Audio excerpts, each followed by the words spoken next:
ரொம்ப நாளாச்சு வீடியோ போட்டு கொஞ்சம் வேலை விஷய காரணமாக போட முடியல. இனிமேல் உங்களுக்கு தொடர்ந்து நான் வீடியோ போட்டுட்ருப்பேன். ஆனால் வீடியோ போடுறத பாருங்கள், உங்களுக்கு பிடிச்சா லைக் பண்ணுங்கள், சப்ஸ்கிரைப் பண்ணி விடுங்க. நான் ஒவ்வொரு காரியங்களையும் ஆண்டோட காரியங்கள் தான் சொல்கிறேன். ஆண்டவர் ஒரு வார்த்தை சொல்லியிருக்காரு பாருங்கள், கர்த்தர் நல்லவர் என்பதை ருசித்து பார்க்கிறதுனா, இந்த வாலிப காலத்தில் உள்ள பெண் பிள்ளைகளாக இருக்கட்டும், ஆண் பிள்ளைகளாக இருக்கட்டும், முக்கால்வாசி நான் சொல்கிற விஷயம் வந்து வாலிப பிள்ளைகளுக்காக தான் சொல்கிறேன். பிள்ளைகள் வந்து காலையில் எழுந்திருக்கும் போது ஆண்டோட சமூகத்தில் நீங்கள் முழங்கால் படியிட்டு ஒரு நிமிஷம் அவரை நினச்சி, ஆண்டவரே இந்த நாளை உங்கள் கரத்தில் ஒப்பு கொடுக்குற ஆண்டவரே, எங்களுக்கு இந்த நாளை நீங்கள் ஆசீர்வாதமாக தாங்கன்னு சொல்லிவிட்டு நீங்கள் ஒரு 5 நிமிஷம் உட்காந்து நல்லா ஜாம் பண்ணிவிட்டு நீங்கள் கிளம்பி விடுங்க.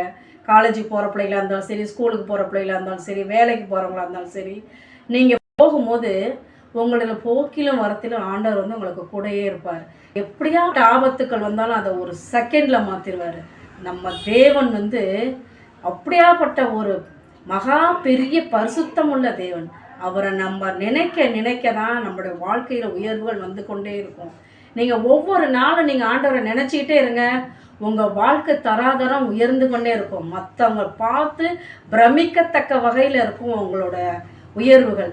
அப்போ பார்க்குறவங்க கூட, இது இவங்களா, இப்படியா, இந்த பையனா, இந்த பொண்ணா, இது இவ்வளோ அடிமட்டத்தில் இருந்தவங்களாச்சும் இப்படி இருந்துட்டாங்கன்னு இருப்பாங்க. இதுக்கெல்லாம் காரணம் உங்களோட உழைப்பும் ஆண்டவரோட ஆசீர்வாதம் இருந்தால் மட்டும்தான் இந்த பூமியில் நாங்கள் நல்ல பெரிய இடத்துக்கு நீங்கள் வரத்துக்கு வாய்ப்புகள் உண்டு. Praise the Lord.